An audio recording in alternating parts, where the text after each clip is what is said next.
Friends, घर को साफ़ रखना हम सभी लेडीज़ों का सपना होता है और यह काम हम सभी मतलब कोई ऐसी लेडीज़ नहीं होगी जो ना चाहती हो कि मेरा घर हमेशा साफ़ सुथरा रहे, कोई भी गेस्ट आए तो घर एकदम चमकता हुआ मिले। लेकिन इसके लिए ये काम बहुत ही मुश्किल हो जाता है तब जब घर में बच्चे हों या तो हम जॉइंट फैमिली में रहते हैं, क्योंकि मतलब घर को साफ़ तो कर रहे हैं, हमने कंघी यहाँ पे रखी और ब्रश यहाँ पे है कि एक जगह बेसिन के पास रहना चाहिए, लेकिन ब्रश कर रहे हैं तो उसको टेबल पे ही छोड़ दिया, कंघी किया फ्रिज पे छोड़ दिया, तो क्या होता है उससे वो काम बहुत ही मुश्किल हो जाता है कि आप तो सामान को व्यवस्थित कर रहे हैं, हर जगह को प्लेस पे रख रहे हैं, लेकिन अगला आ रहा है वो उठा रहा है उसको अलग रख रहा है, तो फिर दिन भर उसी में जाता है। तो ये मैं बता दूँ कि ये मेरा डेली रूटीन ब्लॉग है और डेली रूटीन ब्लॉग में हम जो काम करते हैं वही चीज़ें हैं आज के मेरे इस ब्लॉग में। सुबह सुबह ईटा तरी किया जा रहा है, जैसे कि मैंने दिखाया कि ये काम लगा हुआ था और ये पक चुका है, तो इसको सुबह तरी करना था और ये सब ईंटें वगैरह भी धुले हैं। तो अभी बच्चा और अंश दोनों लोग लगे हुए हैं काम में। तो आज अंश मैं बता दूं सुबह सुबह बहुत जल्दी उठ गए क्योंकि उनको बहुत ही हैं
मैं नहा के आ गई और नहाने के बाद सुबह की शुरुआत होती है भगवान के आशीर्वाद के साथ।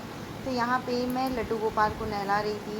तो मैं आपको बता दूँ कि मम्मी बैठी हुई थी और मम्मी ही वीडियो भी बना रही थी और मम्मी मुझे बता रही थी कि कैसे मतलब लड्डू गोपाल की सेवा की जाती है, कैसे उनको नहलाया जाता है, कैसे पोछा जाता है, क्योंकि बहुत ही साल से मतलब हम लोग छोटे छोटे थे तब से मम्मी लड्डू गोपाल को रखी हुई हैं और उनकी सेवा करती हैं।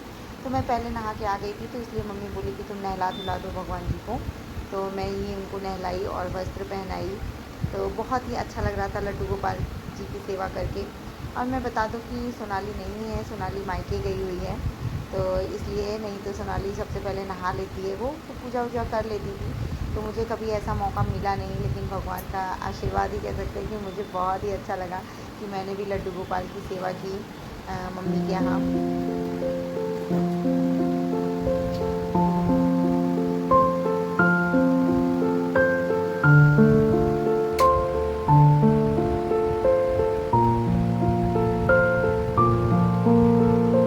पंखा बंद कर देंगे तो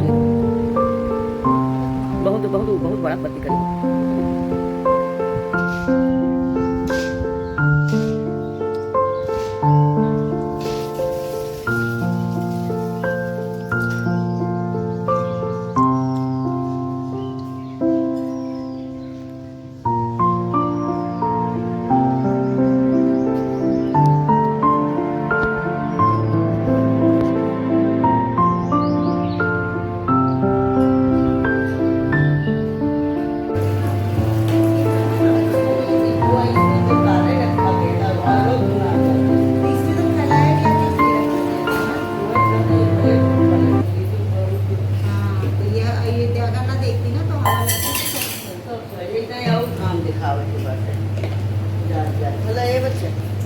मम्मी तुम वो बताओ क्या बोलते हैं खीरा वाले को कि जैसे सुबह सुबह खीरा खाए तो क्या है?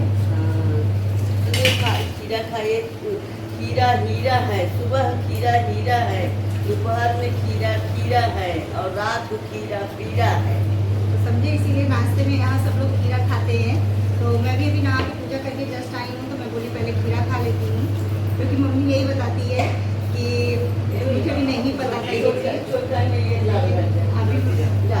अभी मम्मी बताएंगी मतलब सुबह सुबह खाओ तो खीरा हीरा है और दोपहर घर में खाओ तो खीरा खीरा है, और रात में अगर खाएंगे तो खीरा पीरा होता है, मतलब नुकसानदायी होता है।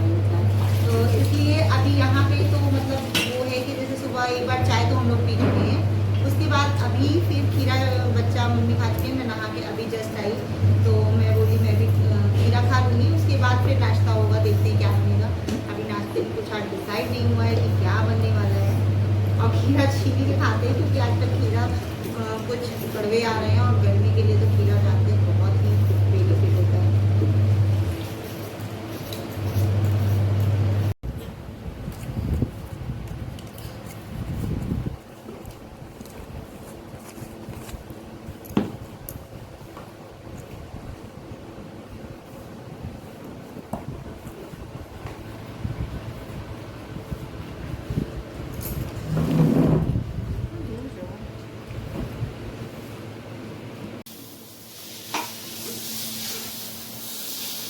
तो गाइस आप देख सकते हैं, 2 हाथों से 2 काम।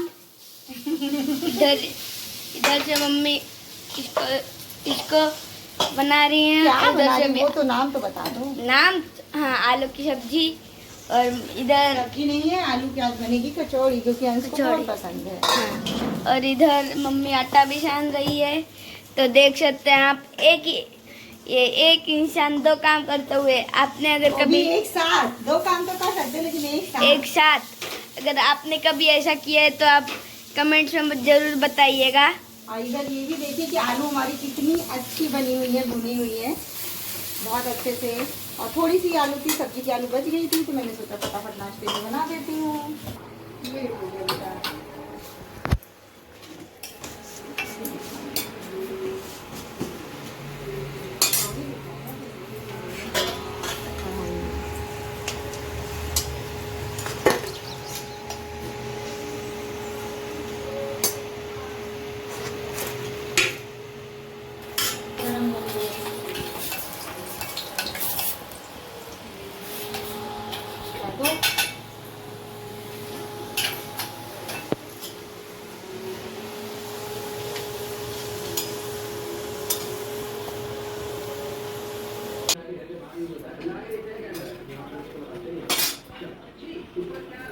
चलो खा के बताना कैसा बना है।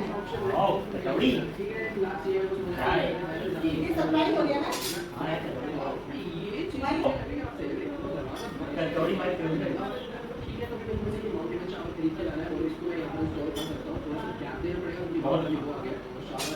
बहुत अच्छा बना। इसीलिए हम आलू थोड़ी सी थी, हम गला फटाफट जैसे कचबुदी विवेक बल मुइरे तस संगे हरि के प्रेरे निज संदेश मुँह ब्रह्मरणी करम कथाव संता दीदी कचौड़ी हो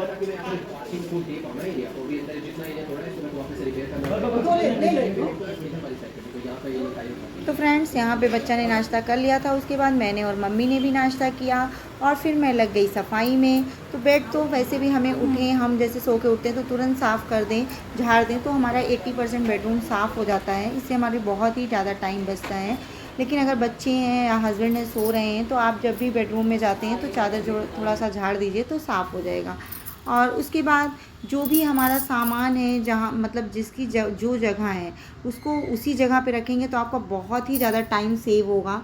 क्योंकि अगर हम सामान बिखरे हुए हैं, मान लीजिए इलेक्ट्रीशियन आपके घर पे आया और आपको पेचकस ढूंढ रहे हैं, तो पता चला उसने मांग लिया पेचकस, अब आप ढूंढ रहे हैं, आपके 10 मिनट गए, उसी के चक्कर में जो सामान व्यवस्थित थे वो भी उथल पुथल हो गए, सारे इधर उधर हो गए, और ज़्यादा टाइम आपका वेस्ट हुआ कि अभी उसके जाने के बाद आप वो रखिए। अगर एक फ़िक्स जगह है तो बच्चे को भी पता है कि आप बच्चे से भी बोलेंगे कि बेटा वहाँ पर पेचकस है, आप ला के दे दो, तो बच्चा भी ला के दे देगा। तो उससे आपका भी टाइम सेव हो रहा है और घर भी ऑर्गेनाइज है कि हर चीज़ की एक सामान। लेकिन इसमें यही कहूँगी कि जो भी बड़े हैं घर में, जो जितने भी सदस्य हैं, सब यही रूल अपना लें कि हमें जो सामान जहाँ से हमने लिया हमको वहीं पे रखना है। तो ये सोफ़े का कवर मैं बता दूँ तो धुला गया था, तो मैंने सोचा कि फटाफट इसको भी डाल देती हूँ। क्योंकि अभी जो काम रहता है ना, आप छोड़ेंगे कि आज चलो अभी कल कर लेते हैं, अभी बाद में करते, 2 घंटे बाद करते, तो वो पड़ा रहता है। लेकिन जब मन में आया, दिमाग में आया, दिखा सामने कि हाँ कवर धुला हो, इसको डालना है, तो तुरंत कर लीजिए। तो बहुत ही अच्छा रहता है और मुश्किल से 10 मिनट में। नहीं फिर आलस भी लगती है और स्ट्रेस भी आता है कि अगर कोई आ गया गेस्ट तो फिर वो है कि फटाफट ये करना वो करना, और फटाफट मतलब 10-15 मिनट में अप्रॉक्स सब साफ़ हो जाता है, बहुत ज़्यादा टाइम नहीं जाता है। और जो हमारा डाइनिंग टेबल या सेंटर टेबल होता है उसको तो आप हमेशा ही क्लीन करिए। मैं बोलती हूँ दिन में 4 बार आप उसको साफ़ करिए। चाय पी रहे हैं तो भी पोंछ दीजिए। एक डस्टिंग क्लॉथ मतलब अभी तो कितने टेबल रहते हैं उसमें ड्रॉवर दिया रहता है, तो उसमें भी आप रख सकते हैं कि चाय पिया या कुछ भी बच्चे ही खा रहे हैं तो तुरंत लगे हाथों पोंछ दीजिए तो बिल्कुल क्लीन रहेगा। नहीं तो फिर वो गंदगी आपको मतलब टेंशन देती रहेगी, मैं तो बोलूँगी। और जो भी सामान है बच्चों को भी यही कहिए कि जो सामान है जहाँ से आपने उठाया वहीं रखो। बार बार उनको इंडिकेट करिए कि जैसे बैग्स वगैरह भी है वो आते हैं स्कूल से तो इधर उधर ना छोड़ें, जगह पे ही रखें। और मैंने सारे कपड़े मतलब फैला दिए थे जो धुल गए थे, और ये सारे कपड़े ले आई सूख गए थे तो मैं बोली तय करती हूँ। और कपड़े भी मतलब मैं क्या करती हूँ जो कपड़े प्रेस करने वाले प्रेस करके ही रखती हूँ, तो उससे भी हमारी जैसे वार्डरोब है या ब्रीफकेस है तो जहाँ पे भी आप रखते हैं, खुली अलमारी में भी रखते हैं तो उसमें जगह स्पेस रहता है। अगर कपड़े आप आयरन करके रखेंगे तो आपको स्पेस काफ़ी दिखेगा। तो इसलिए मेरी आदत है कि मैं कपड़े मतलब आयरन कर लेती हूँ। आयरन वाले कपड़े भी अलग ही रखती हूँ और सबके कपड़े अलग रखती हूँ, फोल्ड करती हूँ। तो जैसे हस्बैंड के अलग रहते, बच्चों के अलग रहते, मेरे अलग हैं, तो सबके कपड़े अलग ही मैं रखती हूँ। तो उससे क्या होता है उठाओ फटाफट जिसका वार्डरोब में जहाँ रखना है वहाँ पे फटाफट डाल दो। तो ये काम मतलब होने से बहुत ही आप मतलब मेंटली रूप से आप बहुत ही खुश, बहुत ही हैप्पी महसूस करेंगे। घर साफ़ सुथरा है, क्लीन है और समय भी आपका काफ़ी स्पेंड हो जाएगा कि आप उसमें आप अपनी खुशी का कुछ काम कर सकते हैं कि जो आपको पसंद है वो कर सकते हैं। जैसे मैं मायके में थी तो ये चीज़ अभी आपने मतलब मुंबई में मैं नहीं खेलती, नीचे जल्दी नहीं जाती हूँ, लेकिन यहाँ पे बहुत ही अच्छा लग रहा था तो मैं भाई के साथ खेलने लगी और इन्जॉय किया। तो मेरा ये वीडियो यहीं तक का था। तो आप लोगों को अगर वीडियो अच्छा लगा हो तो प्लीज़ एक लाइक ज़रूर करिएगा और चैनल को सब्सक्राइब कर लीजिएगा ऐसे ही और अच्छे अच्छे वीडियोस देखने के लिए। और अगर ज़्यादा अच्छा लगा हो तो अपने फ्रेंड्स के साथ, रिलेटिव के साथ शेयर करिएगा कि मतलब छोटी छोटी बातें ही हैं जो हमें बहुत खुशी भी मिलती है। और अगर घर आपका साफ़ सुथरा है तो आप मतलब घर में घुसेंगे तो आपको खुद पॉजिटिव वाइब्स आएगी और बहुत ही अच्छी फीलिंग आएगी। तो मिलती हूँ नेक्स्ट ब्लॉग में। Thank you.